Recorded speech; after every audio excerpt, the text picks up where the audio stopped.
wabarakatuh Mbak Tik. Waalaikumsalam. Pangapunten iki nganggo waktune Pak Tik. Jadi saya selaku calon guru penggerak Pak Tik, jadi ada tugas untuk ngobrol santai atau tanya jawab dengan kepala sekolah terkait bagaimana cara seorang kepala sekolah itu mengambil keputusan ketika terjadi sebuah dilema etika atau suatu keputusan yang harus diambil, ada kejadian benar dengan benar. Mungkin contohnya ada mungkin guru yang antara mungkin benar dengan kasihan juga. Guru harus punya ngajar, tapi di lain waktu anaknya sakit. Nanti keputusan Pak Tik gimana, Pak, mengizinkan anaknya sakit atau tetap harus masuk? Ya kan keputusan sama-sama benar ya, anaknya sakit tapi ya harus ngajar. Itu terkait itu yang nanti saya tanyakan ya Pak Tik. Jadi terkait pertanyaan pertama, mungkin kalau menemui masalah seperti itu, mungkin cara Pak Tik untuk menyelesaikannya seperti apa Pak? Nah, memang itu adalah hal yang biasa terjadi di sekolah.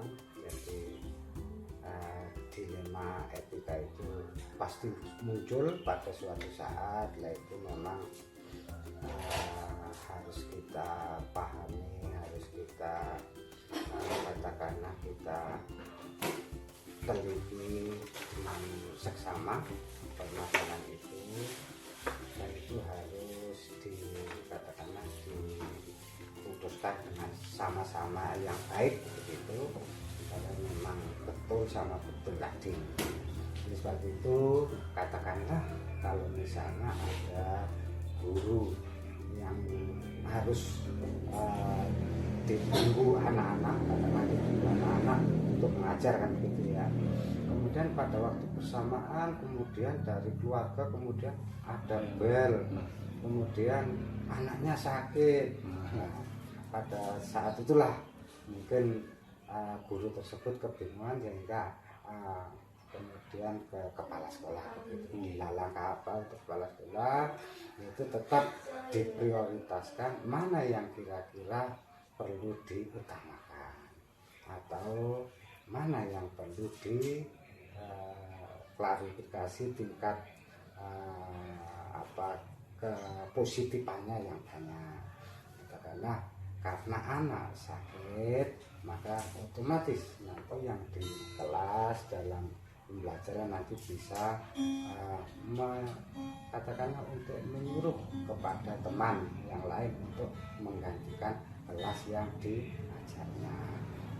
Pun maka guru tersebut harus menindaklanjuti anaknya yang sedang sakit tadi, apalagi kalau rumah sakit dan sebagainya.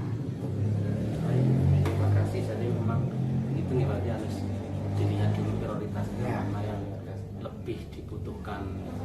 Terima kasih sekali Pak. Kemudian dalam pengambilan seperti tadi tentunya kan selain kejadian itu mungkin ada kejadian yang lain atau dilema-dilema yang lain ya Pak.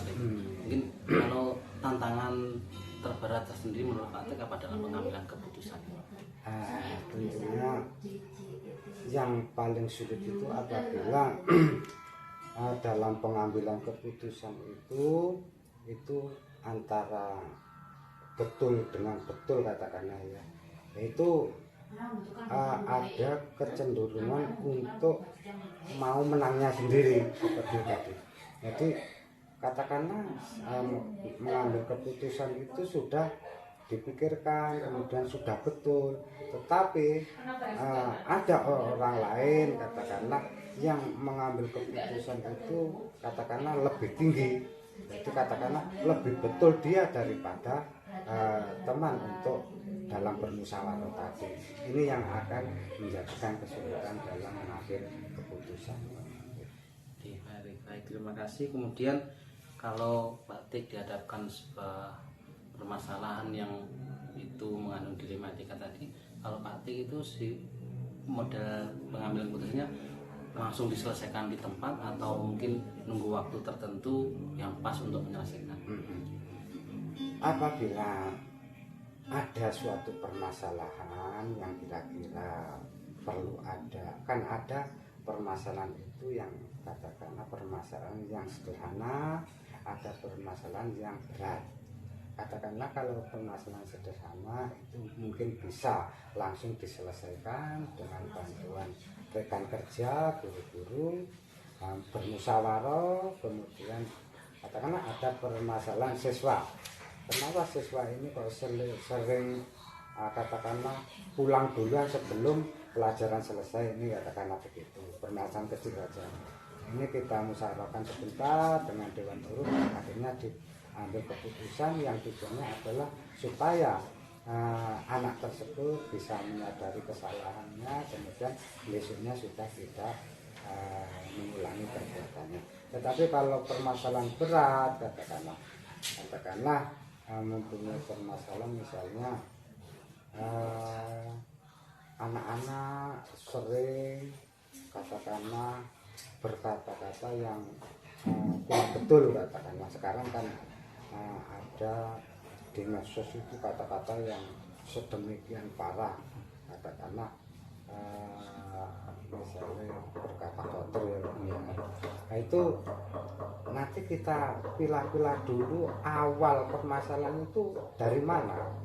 Kalau kita misalnya langsung menegur anaknya, jangan berkata begitu, itu tidak bisa, karena sudah di memorinya itu sudah terbiasa seperti itu. Kemudian didukung oleh teman-temannya yang memang sudah berkata begitu, akhirnya akan semakin membekas di otaknya. Oleh sebab itu harus dicari akar permasalahannya, dari mana anak-anak ini kok bisa begitu. Mungkin dari kebiasaan di rumah,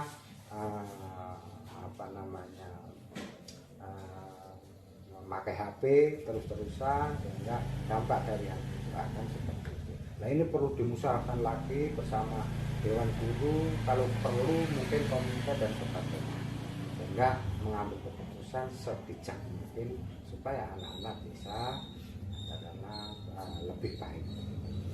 Baik, terima kasih. Tapi kemudian kalau tadi penghambat, mungkin kalau ketika Pak Tik mengambil kebijakan atau keputusan itu mungkin ragu-ragu atau tidak bisa memutuskan waktu itu, mungkin solusi Pak Tik bagaimana? Tentunya kalau mengambil keputusan, katakanlah sebetulnya menurut saya sudah betul, menurut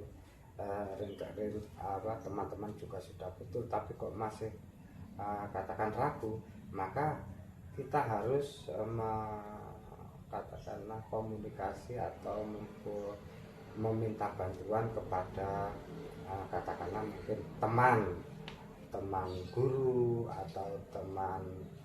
Kalau saya misalnya karena kepala sekolah, mungkin nanti minta sharing dengan teman kepala sekolah dan sebagainya. Itu kalau perlu nanti juga ke pengawas untuk menyelesaikan permasalahan itu, sehingga dari katakanlah komunikasi dengan teman, dengan pengawas, nanti saya ambil mana yang terbaik untuk menyelesaikan masalah itu atau untuk mengambil keputusan tersebut.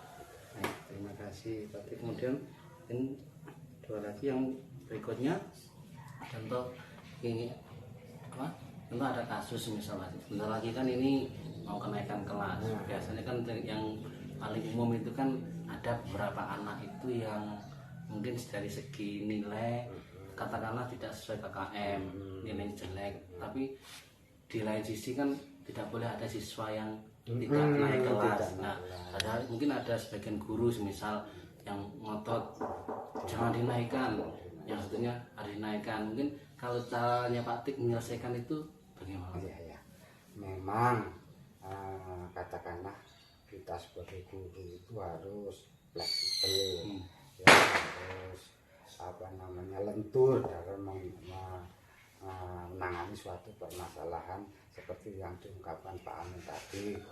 Katakanlah anak-anak, katakanlah ini sebetulnya kalau zaman dulu ya, kalau zaman dulu anak ini sudah gak naik, tetapi kalau sekarang kan kurikulum kemudian dari kebijakan pemerintah itu kan tidak boleh katakanlah meninggal anak sampai tinggal di sekolah, karena pada dasarnya tingkatan kelas itu tidak menjustis untuk katakanlah untuk naik dan tidak naik. Jadi anak itu belajar sesuai dengan irama perkembangan tiap tingkatan tadi. Nah, Kemudian kalau sudah begitu, karena ada kebijakan dari pemerintah tidak, katakanlah tidak bisa untuk meninggal anak di kelas, katakanlah tidak naik, nah kemudian kita harus mengambil suatu kebijakan yang kira-kira dapat diterima baik dari guru maupun dari siswa. Katakanlah sudah kita naikkan dengan catatan kita walaupun sudah naik, kita tetap akan membantu untuk mencapai target-target tertentu dalam mata pelajaran katakanlah yang kurang sempurna atau kurang meningkat begitu. Kemudian baik itu nanti cara pemberiannya bisa fleksibel, bisa di sekolah atau sewaktu jam pelajaran mungkin bisa dengan ngobrol, bercerita dan sebagainya, sedikit demi sedikit masukkanlah mata pelajaran yang kurang tadi itu ke anak tersebut. Atau di rumah kita berkunjung ke rumah katakanlah bisa juga, dengan catatan tidak menjustis kita harus apa itu karena anak ini kurang maka saya harus datang, harus saya berikan, tidak begitu. Dengan fleksibel, dengan cerita tadi, dengan masukkanlah ilmu yang tadi yang kurang tadi sehingga anak akan semakin meningkat pengetahuannya. Baik, terima kasih. Jadi memang harus fleksibel nih Pak Trik, dan juga memang betul kata Pak Trik, jadi memang kemampuan atau kesuksesan anak itu kan tidak tergantung nilai ya Pak. Ya, bisa jadi mungkin tidak bisa tapi ternyata bisa lebih susah, ada bahkan yang mungkin kelihatan pinter tapi nggak bisa. Ya, berarti memang harus fleksibel dan sesuai ikuti pemerintah itu seperti itu. Terakhir Pak Trik mungkin bisa disampaikan dari semua yang disampaikan Pak Trik terkait pengambilan keputusan, mungkin bisa disampaikan pesan khususnya buat saya, buat rekan-rekan yang lain, cara pengambilan keputusan yang baik itu yang seperti apa nanti, jadi simpulkan. Ya, baik Pak Amin. Nanti kalau misalnya Pak Amin nanti katakanlah menjumpai misalnya permasalahan yang harus diputuskan, maka langkah pertama yang perlu menurut saya, dan mungkin nanti kalau misalnya ada baiknya bisa ditiru Pak Amin, adalah memilah-pilah permasalahan tersebut yang pertama. Kemudian kalau sudah dipilah mana, terus kemudian mana yang harus diprioritaskan dahulu gitu. Setelah diprioritaskan maka kita harus menjalin komunikasi dengan rekan kerja katakanlah. Kalau misalnya Pak Amin jadi kepala sekolah, maka komunikasi dengan guru-guru, dengan dokter yang ada untuk menyelesaikan permasalahan tersebut gitu. Itu menurut saya begitu Bang. Baik, terima kasih sekali Pak Trik atas waktunya dan juga jawaban-jawaban terkait cara penyelesaian masalah, luar biasa sekali Pak Trik, dan insya Allah ini akan menjadi tambahan pemahaman pengetahuan untuk saya terkait nanti ketika saya juga sebagai guru menemui sebuah permasalahan yang itu mengandung suatu dilema etika yang harus bisa memutuskan, dan saran-saran dan cara dapat insya Allah ini sangat luar biasa sekali yang akan saya ambil untuk bisa nantinya bisa memberikan keputusan yang terbaik. Terus begini Pak Amin, sedikit saja bahwa kita harus selalu open, harus selalu terbuka terhadap bawahan maupun terhadap siapapun. Jadi kalau ada katakanlah ada kritikan dari bawahan, katakanlah kita harus juga terima ya, kita katakanlah kita pelajari betul dan tidaknya. Kalau memang kritikan dari bawah itu betul, maka kita juga harus mau untuk menyelesaikan kekurangan-kekurangan tersebut. Jadi kalau misalnya nanti Pak Amin katakanlah jadi pemimpin begitu, itu yang dapat saya titipkan gitu. Terima kasih sekali lagi atas semua saran, masukan dan juga jawabannya Pak Trik. Dan mohon maaf sekali lagi karena sudah mengganggu waktunya Pak Trik. Baik, terima kasih. Mungkin itu saja yang bisa saya tanyakan terkait dengan permasalahan cara pengambilan dilema etika. Semoga jadi ilmu yang bermanfaat untuk saya dan bisa saya amalkan nanti ke depannya. Ya, terima kasih sekali Pak Trik. Sama-sama Pak Amin. Assalamualaikum warahmatullahi wabarakatuh. Assalamualaikum warahmatullahi wabarakatuh, Bu Amalia. Waalaikumsalam warahmatullahi wabarakatuh. Ya Pak Amin. Mohon maaf ini saya waktunya Pak Malia sebentar sakit ya Pak? Ya, insya Allah kalau bisa membantu, monggo silakan. Nah, jadi di sini Bu Amalia saya mendapatkan tugas sebagai calon guru penggerak untuk melakukan wawancara kepada kepala sekolah terkait dengan cara kepala sekolah dalam mengambil sebuah keputusan yang mengandung unsur dilema etika, yang mana nanti tujuannya adalah untuk sebagai calon guru penggerak nantinya juga bisa mengambil hal positif dan juga mencontoh atau meniru nanti ketika ada cara-cara yang terbaik dari kepala sekolah terkait pengambilan keputusan. Kalau bisa nggak Insya Allah. Baik, ini pertanyaan pertama Bu Amalia ngapunten. Jadi selama ini kalau menurut pengalaman Bu Amalia, bagaimana cara Bu Amalia itu dalam mengidentifikasi kasus-kasus yang merupakan dilema etika atau kebutuhan moral di dalam mungkin di sekolahnya Bu Amalia?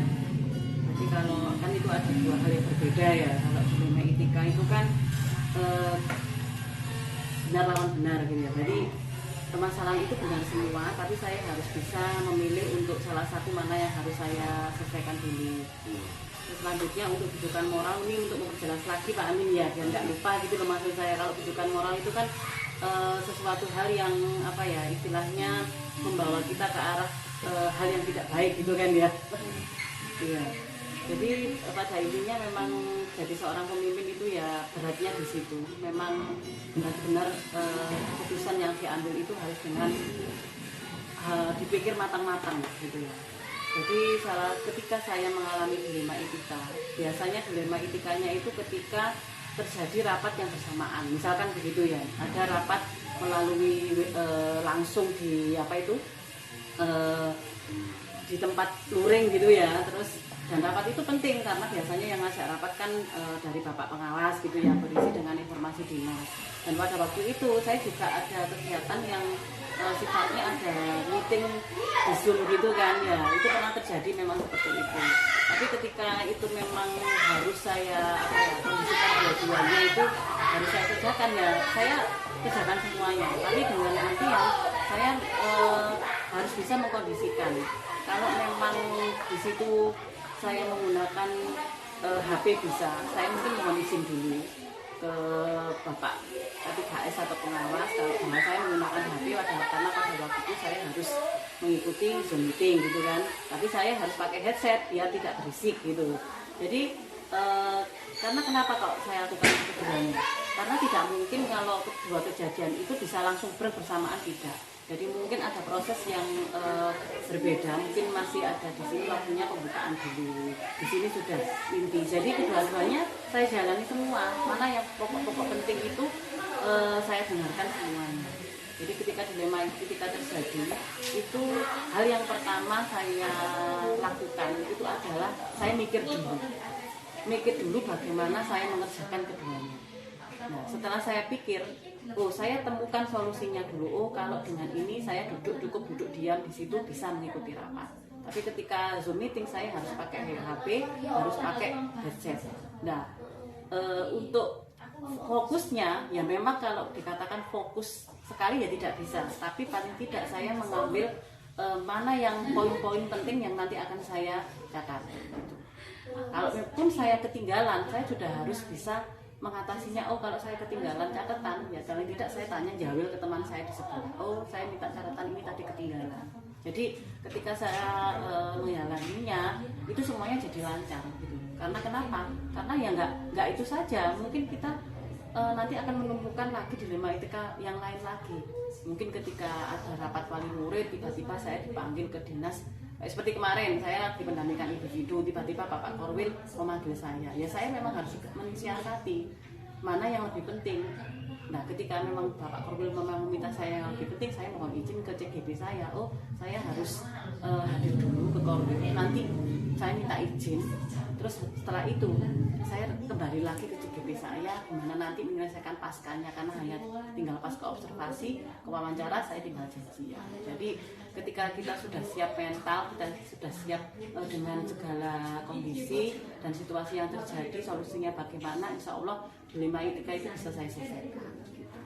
Baik, terima kasih sekali Bu Amalia. Jadi luar biasa sekali ya cara Bu Amalia dalam mengambil keputusan ketika terjadi dilema etika antara tadi benar sama-sama benar.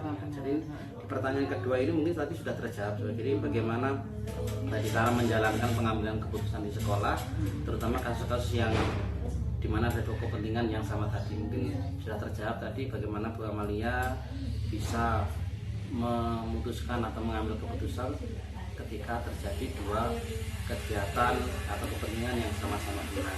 Mungkin kalau secara prosedural, langkah-langkah prosedural yang seperti apa yang tahapan-tahapan yang lebih spesifik? Ya, dilema etika itu kan sebenarnya kalau di sekolahan tidak terjadi hanya pada waktu saya rapat saja, mungkin juga di sekolahan bersama dengan wali murid, dengan guru. Nah, ketika saya terjadi dilema etika, itu biasanya hal yang pertama saya lakukan adalah komunikasi dulu. Ya. Jadi ketika saya komunikasi, saya cari tahu dulu siapa saja yang menjadi pelaku di saat kejadian itu. Nah, itu perlu. Nah, setelah saya mengumpulkan siapa saja yang terjadi pada waktu itu ya kejadian itu, saya komunikasikan dan seperti semacam direka ulang gitu loh, direka ulang kejadian apa yang terjadi. Itu perlu. Direka ulang itu dalam rangka untuk mencari informasi lebih dalam lagi. Informasi lebih dalam tentang kejadian hal tersebut kenapa bisa terjadi. Nah, karena yang mengalami dilema etika biasanya ya bukan guru itu saya juga, kan guru juga bisa gitu loh. Ketika guru ngajar ternyata ada tugas tambahan lain, nah kejadian itu siswanya jadi mungkin bertengkar sampai ya kebablasan atau gimana. Nah itu juga merupakan tanggung jawab KS-nya, karena kan ini tugas saya yang beri, tapi waktu ditinggal mengerjakan tugas ternyata siswanya juga seperti itu. Nah berarti kan ini yang mungkin sering terjadi ya. Nah gitu. Jadi itu mungkin juga pelajaran. Oh, ketika saya memberikan tugas kepada guru atau operator sekolah yang juga guru, saya juga yang tak oleh sakit gitu loh. Ya, intinya kita harus mulai manajemen waktu gitu. Dari situ, oh saya jadi tahu. Oh, ketika saya memberikan tugas, karena kita tanyai dulu, ini nanti istirahatnya jam berapa, kerjakan waktu istirahat aja. Atau kalau memang bisa dikerjakan di kelas, situasi kondisi pada waktu itu memang harus benar-benar kita ketahui. Terima kasih sekali, ini langkah-langkahnya sangat sesuai sekali dan sangat bagus sekali untuk bagaimana mengambil keputusan. Berikutnya mungkin hal-hal apa saja yang selama ini Bu Amalia yang anggap paling efektif untuk pengambilan keputusan, biar benar-benar efektif itu ketika tadi sudah dilakukan prosedur dengan lupa, kemudian Bu Amalia kan akhirnya ngambil keputusan itu yang biar benar-benar efektif itu bagaimana? Karena dilema etika itu kan benar lawan benar, sebenarnya semua keputusan itu benar, cuma kita cari yang paling benar kan gitu kan. Jadi saya fokusnya untuk kepentingan siapa. Kalau memang itu permasalahannya di anak, berarti ya harus memang itu untuk kebaikan anak. Jangan sampai anak itu ketika terjadi masalah seperti itu bisa nanti istilahnya nesu atau bahkan berhenti sekolah, itu saya jangan sampai terjadi. Jadi kita lihat dulu seberapa besar resiko yang terjadi setelahnya. Nah, mungkin itu yang paling pokok. Biar benar-benar efektif memang harus memperhatikan kepentingan siapa yang paling penting dan juga resiko yang terjadi, mana yang harus dilakukan. Terima kasih. Kemudian berikutnya Bu Amalia terkait dengan tantangan tentunya Pak, dalam pengambilan keputusan pasti ada tantangan dalam menentukan keputusan. Kira-kira apa yang menjadi tantangan selama ini Bu Amalia dalam pengambilan keputusan? Tantangannya yang banyak ya. Ketika kita mau menyelesaikan suatu permasalahan baik-baik, ternyata kita sudah berusaha untuk mengumpulkan lah orang yang punya permasalahan tersebut. Nah, tantangan yang terbesar itu adalah dari kepribadian yang pelaku permasalahan gitu loh. Kadang kita maunya kita bicara baik-baik, tapi mereka ternyata mengandalkan emosi dulu, atau kadang merasa benar dulu. Nah, itu yang paling susah. Nah, itu perlu diredam. Jadi ini sebelum kita menyelesaikan masalah, paling tidak ini loh tujuan kita itu apa dulu. Tujuan kita kan untuk menyelesaikan masalah bersama. Jadi jangan sampai merasa paling benar sendiri gitu. Nah, itu yang paling tantangan banget dari pribadi yang memang yang pelakunya. Kadang pelakunya kan susah juga untuk dinasihati kalau sudah egonya dulu yang seperti ini. Nah, terima kasih Bu Amalia. Kemudian berikutnya, apakah Ibu Amalia dalam penyelesaian suatu atau pengambilan keputusan memiliki sebuah jadwal tertentu dalam sebuah penyelesaian? Contohnya, apakah ketika terjadi permasalahan Bu Amalia akan langsung selesaikan di tempat itu, atau mungkin mau ditunda atau membuat prosedur jadwal tertentu untuk menyelesaikan? Kalau saya sih secepatnya, karena saya yakin namanya orang itu masalah tidak akan pernah berhenti. Jadi kalau misalkan selesai satu akan tumbuh selesai lagi masalah lagi. Jadi kalau memang itu masalah itu bisa diselesaikan secepatnya, ya saat itu ya harus diselesaikan, nggak perlu ditunda-tunda lagi. Baik, terima kasih Bu Amalia. Berikutnya, kalau tadi faktor yang menghambat atau tantangan, kalau faktor-faktor yang mempermudah atau membantu Bu Amalia dalam pengambilan keputusan dalam dilematika itu apa? Ini saya itu harus bertanya kepada orang yang lebih pengalaman. Itu prinsip saya. Ketika saya merasa ragu, saya kan punya teman rekan sejawat ya, seperti Pak T gini ya, mungkin yang lebih pengalamannya banyak. Terus di kantor juga ada pengawas gitu. Itu merupakan daya dukung saya. Ketika saya ragu ingin mengambil keputusan, saya butuh pertimbangan dari teman-teman rekan sesama KS juga yang punya pengalaman lebih, dan juga saya matur istilahnya ke pengawas saya ketika saya terjadi seperti ini, apakah benar nanti langkah saya. Nah, itu yang menjadi salah satu kekuatan saya. Terima kasih Bu Amalia. Sekali terakhir dari Bu Amalia. Jadi dari semua hal yang sudah Bu Amalia sampaikan tadi, pembelajaran apa yang Bu Amalia seperti apa dapatkan dari pengalaman Bu Amalia dalam pengambilan keputusan? Ya. Ini memang beda ketika jadi guru, lingkup kita kan cuma ke siswa. Tapi kalau jadi KS, lingkup kita jadi satu sekolahan. Nah, apa modal yang membuat saya ini jadi percaya diri? Pertama, saya memang harus punya mental yang sangat kuat. Saya harus istilahnya itu kuat dulu. Ya.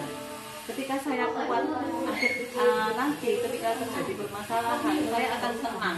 Saya bisa berpikir sudah logis. Jadi tidak emosi. Itu ke apa ya? Intinya awalnya seperti itu. Jadi memang benar ya. Jadi kalau dalam pengambilan keputusan memang butuh ketenangan dan juga tadi mental yang kuat, karena kalau tidak punya mental yang kuat nanti kalah dengan malah yang kita mau ambil keputusan. Iya. Baik, terima kasih sekali Bu Amalia atas waktu yang diberikan. Luar biasa sekali atas jawaban, menambah wawasan saya, karena kemarin saya dapat materi tentang bagaimana menyelesaikan sebuah permasalahan di tematika, dan ini mendapatkan masukan dan informasi dari Bu Amalia. Ini sangat menambah sekali wawasan saya. Terima kasih sekali atas waktunya sekali lagi. Semoga ini bermanfaat khususnya untuk saya dan juga Bu Amalia. Ya, mungkin satu lagi, memang pendidikan guru penggerak ini memang benar-benar memodali seorang pemimpin bagaimana untuk memimpin sekolahnya. Itu benar-benar saya pakai, apalagi yang mungkin ini menjadi pengalaman Pak Ami juga gitu loh. Nanti ke depan minimal bisa memimpin ketika ada siswa yang bermasalah atau teman rekan sejawat juga nanti bisa untuk menyelesaikan permasalahan. Sekali lagi terima kasih banyak Bu Amalia atas waktunya. Sekian, terima kasih. Wassalamualaikum warahmatullahi wabarakatuh. Waalaikumsalam warahmatullahi wabarakatuh.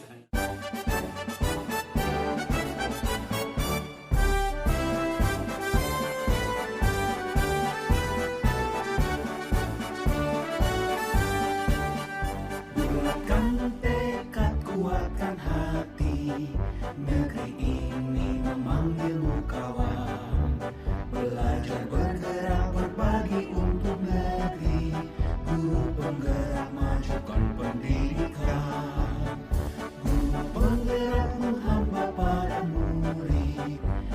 kreatif, rancang pembelajaran. Hargai potensi, tingkatkan prestasi, lahirkan profil pelajar Pancasila. Belajar, bergerak, berbagi untuk negeri,